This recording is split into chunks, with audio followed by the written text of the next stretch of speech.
Hello guys, welcome back to my channel. Finally আজকে যাচ্ছি মালদা শহরে। कौन है ये लोग? কেন যাচ্ছি সেটা ভিডিওর সাথে থাকলে বুঝতে পারবে। তো গাইস, সেটা হচ্ছে লালবাজার। এখান থেকে অটো করে যেতে লাগবে আমাকে, চোপড়াতে বাস ধরতে লাগবে। অনেক সকাল তো, তাই আর কি মার্কেটটা একটু জমজম কম আছে একটু, বুঝলা। তো যাই, সকালটা শুরু কাল্লার নাম নিয়ে ফাইনালি আপনার সঙ্গে গল্প করতে করতে চোপড়াতে চলে আসলাম। চোপড়াতে এখানে বাস ধরতে লাগবে আমাকে। এখান থেকে আমি ইসলামপুর যাবো বাসে করে। দু জায়গায় বাস পাওয়া যাবে, স্টেট বাসও পাওয়া যাবে, আপনার প্রাইভেট বাসও পেয়ে যাবেন। এবার প্রাইভেট বাসের সঙ্গে স্টেট বাসের সুবিধাটা বেশি, যার কারণে আমাকে স্টেট বাসে যেতে লাগবে। একটু ওয়েট করার পরে ফাইনালি বাসটা চলে আসলো। স্টেট বাসে আমরা এখন চড়বো, ঠিক আছে। তো দেখতে দেখতে আমি চলে আসলাম আউলাবাড়ি স্টেশন, যেটা ইসলামপুরে। অনেকটা দেরি হয়ে গেল, বুঝলে কি না। তো বৃষ্টি হচ্ছিলো, তাই ওদিকে টাইমটা দিতে পারিনি। তো দেখেন স্টেশনে আসছি, এখন আমি পার্টি আসছে, আমি আসছি, দুজনে যাবো আর কি। এই স্টেশনে এখন নতুন করে অনেক কিছু কাজ চলতেছে, অনেক কিছু আপডেট হয়েছে।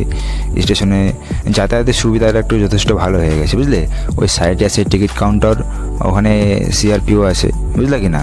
তো আমরা এখন একটু সময় কাটতেছি, বসে আছি, কারণ যেতে লাগবে আমাদের সময় মতো। ট্রেনটা এখন পৌঁছায় না আমাদের কাছে, তাই ভাবলাম একটু আড্ডা পাড্ডা দিই, পার্টির সঙ্গে একটু গল্প করি। তো দেখতে না দেখতে কিছুক্ষণের মধ্যে আর কি ট্রেন ঢুকে যাবে। দেখেন স্টেশন হচ্ছে কি বলেন তো, এখান থেকে এক জায়গা থেকে আরেক জায়গায় যাতায়াতের একটা ব্যবস্থা, রাস্তা, বুঝলে কি না। দেশ গ্রাম থেকে যোগাযোগ রাখার ব্যবস্থা হচ্ছে স্টেশন। এই যে দেখেন আমাদের ট্রেন চলে আসছে। এখন ট্রেনে আমি এন্ট্রি করব, ট্রেনের মধ্যে বসবো। আপনাকে এখন মালদা যে যাবো, ওই জার্নিটা আপনাকে এখন দেখাবো, যে এখান থেকে আমি কি করে আসলাম আর কি। ফাইনালি আমি ট্রেনে উঠে গেলাম। এটা হচ্ছে আমার সিট, এখানে বসতে লাগবে আমাকে। এখানে বসে আমি যাবো, জানালা পাশে বসে, খুব ভালো লাগেছে। হ্যাঁ, হাওয়া লাগবে শরীরের মধ্যে, একটু বাইরের প্রকৃতিটাও দেখা চলবে, বুঝলে কি না। তো কিছুক্ষণের মধ্যে ট্রেনটা ছাড়বে আর কি। যাক, বলতে না বলতে ট্রেনটা ছাড়ে দিল। এটা হচ্ছে আওলাবাড়ি স্টেশন। এখান থেকে আমরা বেরিয়ে পড়েছি এখন অলরেডি। এখন আমি যাচ্ছি মালদাতে, বুঝলা। তো এই যে দেখেন স্টেশনে নতুন নতুন কাজ চলতেছে, অনেক হাওয়া, বুঝলে কি না। খুব সুন্দর লাগে নেচারটা। এতে ফাইনালি পৌঁছে গেলাম মালদাতে। এটা হচ্ছে মালদা শহর। দেখেন না, মালদা একটা জিনিস কি বলেন তো, মালদা হচ্ছে আম চাষের জন্য বিখ্যাত। এই মালদাতে প্রচুর পরিমাণে আম চাষ হয়, বুঝলে কি না।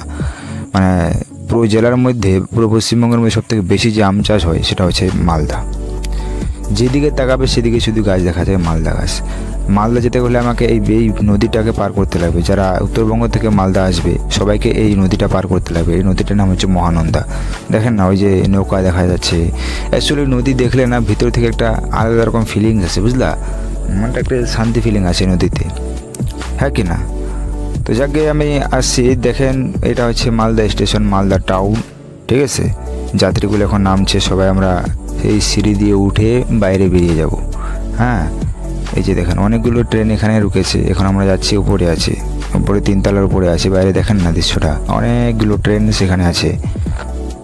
কেউ কোথায় যাবে কোনো ঠিক ঠিকানা নাই। হ্যাঁ, বড় একটা স্টেশন এটা। মালদার বাইরে যে দৃশ্যটা, যেখান থেকে টোটোগুলো মানে বলে আর কি কোথায় যাবে, সেখান থেকে নিয়ে যায় আর কি। তো অনেক খিদা পেয়েছে গাছ, কী খাবো ভাবতেছি। তো ভাবলাম পেটের জ্বালা তো আর সহ্য হচ্ছে না, তো কলা খেয়ে নিই। কলাগুলো ভালো লাগছে, তো যাক 1 ডজন কলা খেলাম। তো মালদাতে কাজ করার পর অনেকটা রাত হয়ে গেল, ঠিক আছে, অনেকটা রাত পেরিয়ে গেছে। এখন আমি আর এখানে সময় কাটাতে চাচ্ছি না। এখন বেরিয়ে গেছি মালদা থেকে ইসলামপুরে যাই, মনে হয় বুঝতে পারি না কখন পৌঁছাবো আর কি। অনেকটা দেরি হয়ে গেছে, চেহারাটাও একটা খুব খারাপ হয়ে গেছে। ইসলামপুর আসতে না আসতে আমাকে রাত হয়ে গেল, বুঝলা। এই মালদাতে ইসলামপুরে এখন থাকতে লাগবে আমাকে, কারণ এই রাতের আর কি বাড়ি যাওয়া সম্ভব হবে না। গাড়ি যাওয়ার ব্যবস্থা এখন নেই। এই যে এগুলো সিটগুলো যে আছে কি না, বেঞ্চগুলো, এগুলোতে আমাকে শুতে লাগবে, এগুলোতে থাকতে লাগবে। কারণ এখন তো বাড়ি যাওয়ার ব্যবস্থা নাই, এখানে হোটেলের কোনো রকম ব্যবস্থা নেই। আর সেরকম আর্থিক দিক তো একটা ভালো না যে আমি হোটেলে যাবো আর কি। সে কারণে স্টেশনে এখন পড়ে থাকবো। হ্যাঁ, তো অনেকক্ষণ ছিলাম স্টেশনে থাকার পরে আর কি আমাকে খিদা পেয়ে গেছে। যেহেতু খিদা পেয়েছে, এখন কিছু খেতে লাগবে। তো যাই একটু বাইরে একটু কফি চাটা খেয়ে আসি। তো দেখেন না, একটু জার্নিতে যে কাজে এসেছিলাম কাজটা আর কি হলো না। সে কারণে আর কি মন মেজাজ অতটা একটা ভালো নাই। বুঝতে পারি না, আমি যে কাজে যাই সে কাজে কোথাও না কোথাও একটা বাধা আসে। যে কাজে আমি যাচ্ছি না কেন, সে কাজের মধ্যে কিছু না কিছু একটা বাধা চলে আসে। কেন এমনটা হয় নিজে বুঝতে পারি না। ভাগ্যের দোষ দেবো না নিজের দোষ দেবো, কিচ্ছু বুঝে উঠতে পারছি না, বুঝলে কি না। এখন রাতের মধ্যে মশার কামড়ে আমাকে এখানে থাকতে লাগবে। কেন আসছিলাম, কিছু না কিছু কাজে যদি আসছিলাম। তো এখন অনেকটা রাত হয়ে গেছে, তো গভীর রাত, প্রায় 12টার কাছাকাছি। তাই স্টেশনটা পুরো ফাঁকা আর কি, লোকজন সেখানে এখন নেই। এখন এই রাস্তায় যেতে লাগবে, ওই যে দোকান একটা দোকান খোলা আছে, সেখানে গিয়ে কিছু খেতে লাগবে, কারণ পেটটাকে তো দেখতে লাগে বস, কি না? তো জার্নি করতে ভালো লাগে যদি ফায়দা থাকে তাহলে।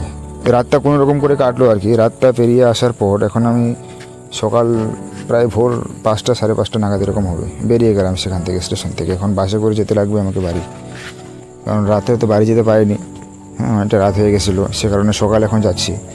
তো ভীষণ রাত্রে মশার কারণে আর কি বলবো, সেরকম ঘুম আর কি হয় না, যার কারণে আর কি পুরো ক্লান্ত ফিল হচ্ছে। এখন বাড়ি গিয়ে ঘুমাতে লাগবে, সেখানে এরকম ভালো একটা ঘুম হয়নি। তো গাইস, আপনারা সাপোর্ট করবেন, আপনাদেরকে নতুন নতুন ভিডিও যারা ব্লগ যে তৈরি করি, যদি ভিডিওটা ভালো লাগে, ব্লগটা যদি আপনারা পছন্দ করে থাকেন, তাহলে আমার চ্যানেলটাকে সাবস্ক্রাইব করে দিন, পাশে যে বেল আইকনটা সেটা ক্লিক করে দিন, যাতে আরও নতুন কিছু আপডেট আপনার কাছে পৌঁছায়। হ্যাঁ, ভিডিও ভালো লাগলে লাইক করুন, কমেন্ট করুন এবং আপনাদের বন্ধুদের সঙ্গে শেয়ার করে দিন। দেখেন, আমরা যে ভিডিও বানাচ্ছি এটা কিছু না কিছু রিজন আছে বস, অনেক মেহনত করতে লাগে, অনেক খাটনি আছে, বুঝলে কি না? তো সাপোর্ট করবেন।